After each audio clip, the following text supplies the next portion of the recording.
Life में पहली बार इस घर के अंदर इन्वर्टर लगाया जा रहा है, तो किस तरह से इन्वर्टर लगाएं, उसको फिट कैसे करें, कनेक्शन कैसे करें, एमसीबी बॉक्स में वायरिंग कैसे करें और वायरिंग को कैसे पहचानें, कैसे फिटिंग करें, बोर्ड कैसे लगाएं, स्विच बोर्ड कैसे फिटिंग करते हैं, यह सब जानने के लिए वीडियो को लास्ट तक ज़रूर देखिएगा। एंड तक पूरी वीडियो को देखिएगा ताकि अच्छा नॉलेज आपको मिले।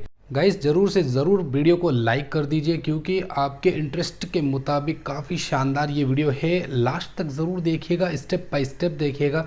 ये मैंने इन्वर्टर कितने रुपए में ग्राहक के लगाया है और ओबियसली मैंने कितना रुपए कमाया है, ये सब जानने के लिए वीडियो को लाइक कर दीजिए, चैनल को अभी सब्सक्राइब कर दीजिए, वीडियो को लास्ट तक ज़रूर देखिएगा। चलिए दोस्तों शुरू करते हैं। यहाँ पे आप देख सकते हैं ये है इन्वर्टर, और इन्वर्टर की बात करें तो 2250 VA का ये इन्वर्टर है, 2250 मॉडल है, और 200 एम्पियर की बैटरी 60 मंथ वारंटी के साथ में मैंने यहाँ पर परचेज़ किया है। और यह साइट में मैं कितना पैसा कमाया, कितने रुपए का सेटअप आया है, तो वीडियो को पूरा लास्ट तक देखिएगा ताकि हम आपको स्टेप बाय स्टेप सब कुछ समझा सकें कि कितने रुपए की प्राइस यहाँ पर लगी इन सारा सेटअप की। यहाँ पर देख सकते हैं ये इन्वर्टर है। इन्वर्टर के अंदर बैक साइड की बात करें तो ज़्यादा कुछ फंक्शन नहीं है इसके अंदर, लेकिन बहुत ही शानदार कूल है और बहुत ही अच्छा इन्वर्टर है। इसके अंदर कुछ की फीचर्स हैं और कुछ सेटिंग्स हैं। यहाँ पे ये बैटरी है, और इस बैटरी के अंदर की बात करें तो बैटरी के अंदर 6 इंडिकेटर वाटर लेवल वाले मिल जाते हैं, जिसमें 6 इंडिकेटर हैं, 2 स्क्रू है, एक वारंटी कार्ड और एक ग्रीस का पैकेट है। और इसे हम जैसे खोलते हैं तो कुछ इस तरह का इस बैटरी का लुक देखने को मिलता है। बैटरी के अंदर 2 टर्मिनल्स होते हैं जो कि सभी बैटरी के अंदर होते हैं। ओके, और ये 200 एम्पीयर की हमने यहाँ पर प्रेफर इस वजह से किए, यहाँ पे 8 से 9 फ़ैन हैं, 8 से 10 लाइटें हैं और इनको बैकअप टाइम ज़्यादा चाहिए। तो ग्राहक के डिमांड के अनुसार उन्होंने कहा कि मुझे ज़्यादा बैकअप चाहिए और इतना लोड है, तो उस हिसाब से ये परफेक्ट सेट हमने यहाँ पर लगाया है। यहाँ पे आपको 6 कैप खोल के इसके अंदर वाटर लेवल इंडिकेटर भी ऐड कर देना है। आप 6 के 6 ऐड कर सकते हैं या फिर एक भी ऐड कर सकते हैं आपकी इच्छा अनुसार। मेरे ख्याल से आपको 6 पूरे कैप आपको लगा लेने चाहिए ताकि आपको पता चले कि कौन से सेल के अंदर कितना पानी देखने को मिलता है। बेसिकली ये बैटरी काफ़ी वज़नी होती है, 200 एम्पीयर की बैटरी है, और इसके ऊपर 7 से 8 फ़ैन चलेंगे और 7 से 8 कुछ लाइटें चलेगी। तो उस हिसाब से 200 एम्पीयर की 2 बैटरी और एक 2250 इन्वर्टर यहाँ पे ऐड किया गया है ताकि परफेक्टली ये चले। अब यहाँ पर वाटर लेवल इंडिकेटर की बात करें तो इसे जैसे हम यहाँ पर देखेंगे तो ये जैसे नीचे आता है तो इसका मतलब पानी नहीं है, और जैसे ऊपर रहता है तो इसका मतलब पानी है। अभी इस वक्त इसके अंदर पानी मौजूद है, ठीक है, एसिड मौजूद है। तो इन दोनों बैटरियों को सेटअप करेंगे। इससे पहले आप देख सकते हैं ये इन्वर्टर है, इसके अंदर कुछ की फीचर्स हैं, एक सॉकेट है, एक एमसीबी है, और यहाँ पर आप देख सकते हैं कुछ इसका एक स्टिकर है, यहाँ पर मॉडल नंबर वगैरह। और इसके अंदर आप देखेंगे तो 1680 वोट इसके ऊपर टोटल आप चला सकते हैं फुल लोड। ओके, बैटरी के लोड के अनुसार यहाँ पर ये पावर बटन है और बाकी कुछ भी यहाँ पर देखने को नहीं मिलेगा। अब यहाँ पर इसकी इंस्टॉलेशन करनी है। इंस्टॉलेशन करने के लिए आपको पहले जगह तय करनी है कि आपको बैटरी और इन्वर्टर कहाँ पे रखना है। ऐसी जगह पे रखें जहाँ पे बच्चे ना आए, जहाँ पे पानी वानी ना बहे। ओके, अब यहाँ पर देख सकते हैं 4 टर्मिनल्स हैं। 4 टर्मिनल्स में से 2 टर्मिनल्स को शॉर्ट करना है, जिसमें एक पॉजिटिव और एक नेगेटिव होगा। यहाँ पे आपको टर्मिनल्स को सबसे पहले साफ़ कर देना है। इससे क्या होगा, ऊपर का जो केमिकल है वो उतर जाएगा और कनेक्टिविटी जो है वो बड़ी आसानी से बन जाएगी। यहाँ पर दोनों वायरों को ऐड कर देना है, एक वायर को, सॉरी, यहाँ पर नेगेटिव, दूसरी बैटरी का पॉजिटिव, यहाँ पे आपस में भिड़ा देना है। इसके आगे अब क्या होगा, 24 वोल्टेज आउटपुट होगा। 12 वोल्ट की एक बैटरी यहाँ पर देखने को मिलती है। अब हम इन्वर्टर की वायरिंग करेंगे। तो यहाँ पर इन्वर्टर के अंदर 2 वायर होते हैं, इसके टर्मिनल्स को भी साफ करें। इसके अंदर नेगेटिव है और पॉजिटिव है, तो नेगेटिव के लिए आपको ब्लैक वायर ऐड करना है, पॉजिटिव के लिए आपको पॉजिटिव के रेड वायर को ऐड करना है। मैं आपको एक सलाह देता हूँ गाइस, आप जब भी इन्वर्टर को सेटअप करें तो उसका जो एक वायर आप लास्ट में जब लगाते हैं तो इन्वर्टर में एक शॉर्ट होता है। तो इस कंडीशन में क्या है कि आप बार बार शॉर्ट ना करें, बार बार इन्वर्टर को ऑन ऑफ ना करें उस वायर के थ्रू, नहीं तो आपका इन्वर्टर का प्रोग्राम उड़ जाएगा, आपका इन्वर्टर ख़राब हो सकता है। इस तरह का प्रैक्टिकल मैंने किया और ये रियल बात है, ठीक है। तो इन्वर्टर को मैंने यहाँ पर अच्छे तरीके से सेटअप कर लिया। सबसे पहले आपको इन्वर्टर ही सेटअप करना है। अब यहाँ पर टेस्टिंग करते हैं इन्वर्टर की। तो इन्वर्टर जो है बहुत ही शानदार वर्क कर रहा है। मशीन आप देख सकते हैं चालू हो चुकी है। अब यहाँ पर हमें क्या करना है, सप्लाई को अंदर देनी है, क्योंकि ओबियसली आपको पता है यहाँ पर पहली बार वायरिंग हो रही है, तो उस कंडीशन में कैसे करें। तो यहाँ पर देख सकते हैं कि जो हमारे कमरे के अंदर स्विच बोर्ड है उन सभी से जो वायरिंग निकल रही है रूम के अंदर से, वो सारा यहाँ पर आया हुआ है। ये देख सकते हैं वाइट कलर का वायर है। अब हमें स्विच बोर्ड के अंदर पता करना है कि वाइट कलर का ही वायर है या नहीं। ओके, अब हम यहाँ MCB से होते हुए सीधा इन्वर्टर तक वायर पहुंचाएंगे। तो आप देख सकते हैं यहाँ पर स्प्रिंग वायर मैंने यहाँ पर ऐड कर दिया है। इसके अंदर आपको 3 वायर डालने हैं। जी हाँ दोस्तों, 3 वायर क्यों, 2 न्यूट्रल फेज और 1 इन्वर्टर के लिए होगा। यानी कि यहाँ पर 1.5 mm का वायर लगा रहे हैं इन्वर्टर के लोड के अनुसार। जैसे कि आप अगर बड़ा वाला इन्वर्टर लगाते हैं 3-4 बैटरियों का, तो उसमें 2.5 mm का 2.5 mm की केबल का यूज़ लेना होगा। ये जो होल है वो मैंने तकरीबन 1.5 साल पहले निकाला था यहाँ पर ACO की वायरिंग करने के लिए। अब यहाँ पर वही होल यहाँ पर काम आ रहा है MCB बॉक्स में। ओके, तो ये 3 वायर यहाँ पर देख सकते हैं 1.5 mm की केबल है, और ये सीधा इन्वर्टर तक हमारा जा रहा है चार्जिंग के लिए और आउटपुट के लिए। ओके, आउटपुट जैसे लाइट जाने पर आउटपुट मिलेगा उसके लिए। ओके, अब यहाँ पर देख सकते हैं ये नीचे की तरफ एक फेज़ है, ठीक है, और ऊपर की तरफ वही फेज़ है, और इसी से ही एक और फेज़ इसी MCB में जा रहा है। हालांकि अलग अलग फेज़ था ये यहाँ पर, लेकिन मैंने यहाँ पर सिंगल फेज़ में कन्वर्ट कर दिया। जैसे कि मैं आपको समझाता हूँ, पहले क्या था, एक फेज़ इस MCB में था, दूसरा फेज़ इस MCB में था, तीसरा फेज़ इस MCB में था, और एक न्यूट्रल था। इससे क्या नुकसान होता कि हमारा जब न्यूट्रल फेल हो जाता तो कमरे के अंदर डबल फेज़ चला जाता और लाइट बल्ब फैन वगैरह जो है वो ख़राब हो जाते थे। ओके, तो यहाँ से क्या होता था, एक और नुकसान था कि जैसे एक फेज़ चला गया तो 2 रूम की लाइट चली जाती, फिर दूसरा फेज़ जाता तो इन 2 रूम की चली जाती, एक फेज़ जाता तो यहाँ किचन की लाइट चली जाती थी। इस तरह से अनबैलेंसिंग सिस्टम हो गया था, और इन्वर्टर के लिए ये बिल्कुल घटिया चीज़ है। तो यहाँ पर मैंने क्या किया कि तीनों फेज़ को निकाल करके मैंने एक ही फेज़ से यहाँ तीनों MCBO को सेटअप कर दिया, और एक ही फेज़ से मैंने घर की लाइट को रनिंग करवा दिया, और बाकी के जो 2 फेज़ बचे हैं उनसे ACR रनिंग हो रही है, यानी कि 4 ACR रनिंग हो रही है, और यहीं से ही इन्वर्टर की वायरिंग जा रही है। तो आपने समझ लिया कि किस तरह से मैंने 3 फेज़ को निकाल के सिंगल फेज़ में कन्वर्ट कर दिया, और बाकी के 2 फेज़ मैंने ACO के लिए यूज़ ले लिया। तो ये प्रॉपर वायरिंग हो चुकी है। अब यहाँ पर सबसे पहले हमें इन्वर्टर की वायरिंग का यहाँ पर ऐड करना है। तो ये देख सकते हैं यहाँ पर जो वाइट कलर का वायर जो नज़र आ रहा है, सबसे पहले आपको चेक कर लेना है गाइस, ऐसे हाथ नहीं डालना है, आपको चेक कर लेना है कि घर के अंदर से ये वायर रिवर्स कनेक्शन तो नहीं जा रहा, यहाँ से कोई करंट वरंट तो नहीं है। तो इसको चेक करने के बाद ही ये कनेक्शन करें, और कनेक्शन को बिल्कुल फ्री रखें, तब आप कनेक्शन करें, नहीं तो फॉल्ट हो सकता है। तो इस तरह का काम आप अपने घर पर बिल्कुल भी ना करें ट्राई। ओके, अगर आप प्रोफेशनल हैं तब कर सकते हैं, नहीं तो आप बिल्कुल भी ना करें इस चीज़ को ट्राई, ठीक है। तो यहाँ पर देख सकते हैं ये मैंने कम्प्लीटली यहाँ पर एक वायर को इन सभी वायर से ऐड कर दिया। ये एक वायर सीधा इन्वर्टर के अंदर ही कनेक्ट होने वाला है, और यहाँ से ही सीधी हमारे स्विच बोर्ड तक सप्लाई जाने वाली है। ये सिंगल वायर जो होता है यही हमारा आउटपुट होता है। अब इनपुट वायर की बात करें तो ये जो इनपुट के लिए यहाँ पर देख सकते हैं ये रेड वाला वायर है। अब ये है वायर आप नीचे वाले MCB में लगा सकते हैं, इसमें भी और इसमें भी, तीनों में किसी में भी लगा सकते हैं, क्योंकि तीनों MCB सिंगल फेज से वर्क कर रही है। पहले इस तरह नहीं करना पड़ता, क्योंकि पहले 3 फेज़ में तीनों MCBयाँ थी, अब ये सिंगल फेज़ में तीनों है, तो आप किसी भी MCB में इस वायर को ऐड कर सकते हैं। ये चार्जिंग वाला वायर है, इससे इन्वर्टर चार्ज होगा और हमारा आउटपुट लोड भी चलेगा। ओके, और ये है न्यूट्रल वायर।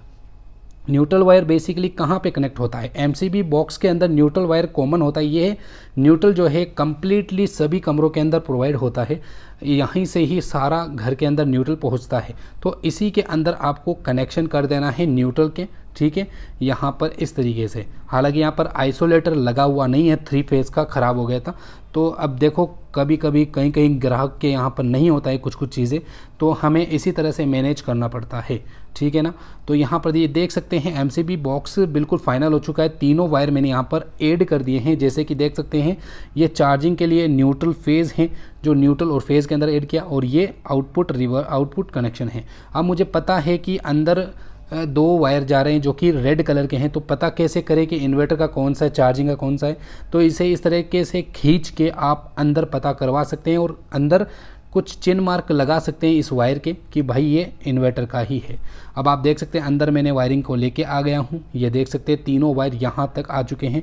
और यह मैंने आपको बताया था एसी की वायरिंग मैंने की थी, तो ये तकरीबन 1.5 साल पहले की बात है। ओके, तो ये उस वक्त इन्वर्टर यहाँ पर नहीं था। ओके, अब यहाँ पर देख सकते हैं मैंने चिन्ह मार्क कर दिया और 2 न्यूट्रल फेज अलग हो गए हैं।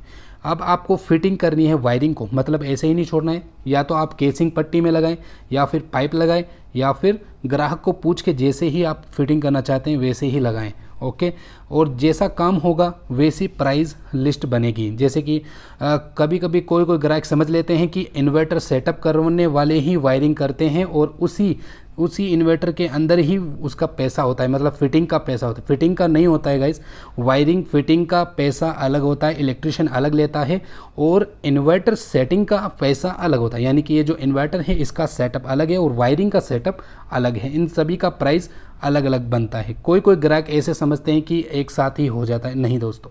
ठीक है, अब यहाँ पर हम चार्जिंग के लिए प्लग लगाएंगे जो कि चीनी माटी का होना चाहिए, प्लास्टिक का नहीं होना चाहिए। प्लास्टिक का जो है वो जल जाएगा। चीनी माटी का आपको लकड़ी वाला लगाना है जो पुराने टाइम पे चलता था। और यह जो वायर है ये इन्वर्टर के अंदर ऐड होगा। 2 वायर चार्जिंग के हमने यहाँ पर सेटअप कर लिए हैं। ओके, अब यहाँ पर कुछ इस तरीके से आपको स्विच बोर्ड को लगाना है। ट्राई कर लेना है कि कितनी हाइट लगानी है, कितनी नहीं लगानी है आपको इन्वर्टर के हिसाब से, और इन्वर्टर के सेटिंग के सामने इसे सेट करना है। यहाँ पर देख सकते हैं 2 वायर यहाँ पर छोटे हैं जिसको हम पावर प्लग देंगे। यहाँ पर देख सकते हैं ये रेड वाला वायर है, इसके अंदर फेज़ आ रहा है। ओके, और ब्लैक वाले वायर में न्यूट्रल आता है। तो बेसिकली इन्वर्टर की वायरिंग जो है वो बिल्कुल सीधी होनी चाहिए। और देख सकते हैं ये चीनी माटी का यहाँ पर मैं सॉकेट यूज़ ले रहा हूँ 16 एम्पियर का। ये जलता नहीं है आसानी से गाइस, तो मेरे ख्याल से यही आपको इस्तेमाल लेना चाहिए। तो ये देख सकते हैं न्यूट्रल की जगह आपको न्यूट्रल ही लगाना है। न्यूट्रल की जगह अगर आप फेज़ लगाते हैं तो मेरे ख्याल से इन्वर्टर ख़राब हो सकता है, या फिर आपकी लाइन जो है उल्टी फुल्टी हो जाएगी, काम नहीं करेगी। ओके, तो आपको सीधा लाइन रखना है। तो ये देख सकते हैं यहाँ पर स्विच के अंदर मैंने फेज़ को ऐड कर दिया और न्यूट्रल के अंदर हमने सॉकेट ऐड कर दिया। तो ये कुछ इस तरीके से वायरिंग होती है। अब यहाँ पर आप देख सकते हैं हम टेस्टिंग करेंगे इस स्विच बोर्ड की, यानी कि इसके अंदर मुझे चार्जिंग पिन डालना है और ऑन करना है। और यहाँ इन्वर्टर के अंदर आप देख सकते हैं चार्जिंग जो है चालू हो चुकी है, एसी, और यहाँ पर चार्जिंग लिखा हुआ आ गया है। तो ये देख सकते हैं आप हमारा जो सिस्टम है चालू हो चुका है। यहाँ तक का सिस्टम चालू हो चुका है। अब आपको स्विच बोर्ड की वायरिंग करनी है, तो आपको पहले स्विच बोर्ड में देखना है फेज़ कहाँ पे, यहाँ पे फेज़ है।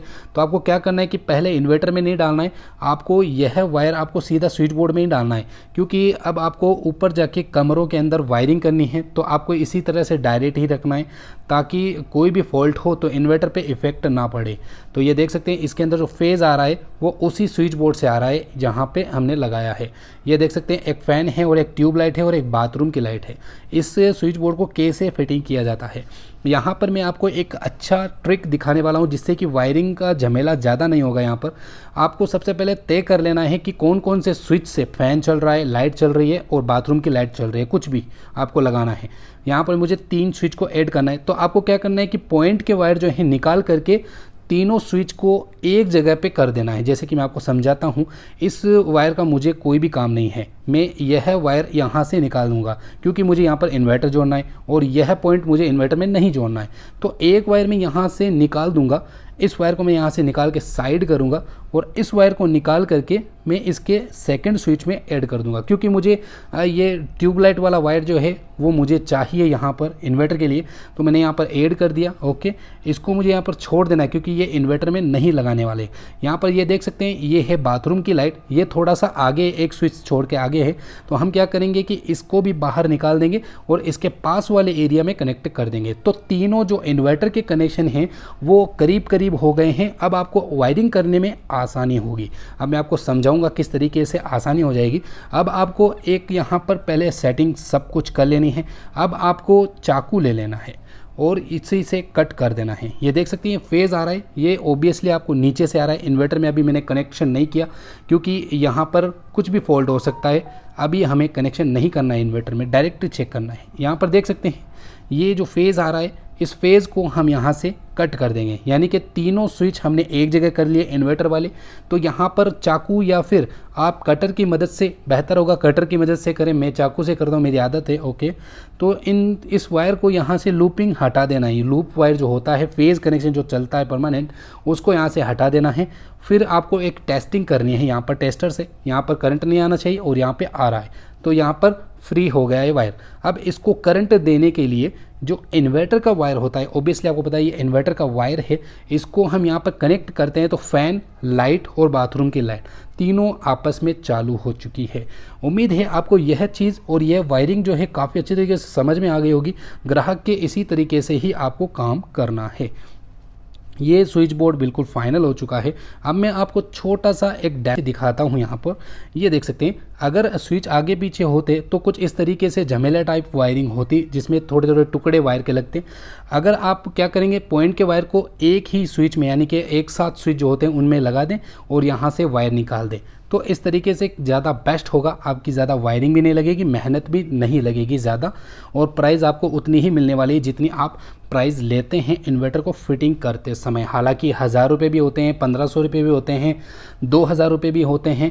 मैं बताता हूं आपको प्राइस कितनी लेनी चाहिए अगर यह काम आप कर रहे हो। इतना मेहनत का MCB वगैरह बॉक्स के अंदर सेटअप करना, MCB जो भी है, चार्जिंग प्लग वगैरह लगाना, इन सब की अगर आप सेटिंग कर रहे हैं, जैसे कि मैं वीडियो में आपको दिखा रहा हूं, तो इसकी प्राइस आपको तकरीबन 1500 रुपये तो लेनी ही है, क्योंकि इसके अंदर काफ़ी ज़्यादा मेहनत लग रही है और कमरों के हिसाब से आपको पैसा लेना है। जैसा काम होगा वैसा ही पैसा लगेगा। ओके, तो यहाँ पर देख सकते हैं ये सॉकेट है। सॉकेट के अंदर भी मुझे फेस देना है। अब सॉकेट को ऊपर तो डाल नहीं सकता, तो क्या करेंगे, यहाँ से लूपिंग वायर को हटाना है, एक वायर का टुकड़ा यहाँ पर लगाना ही होगा। अगर सॉकेट ऊपर होता तो इसका भी आसान हो जाता वायरिंग करना, लेकिन देखो यहाँ से छोटा सा एक झमेला करना ही पड़ेगा।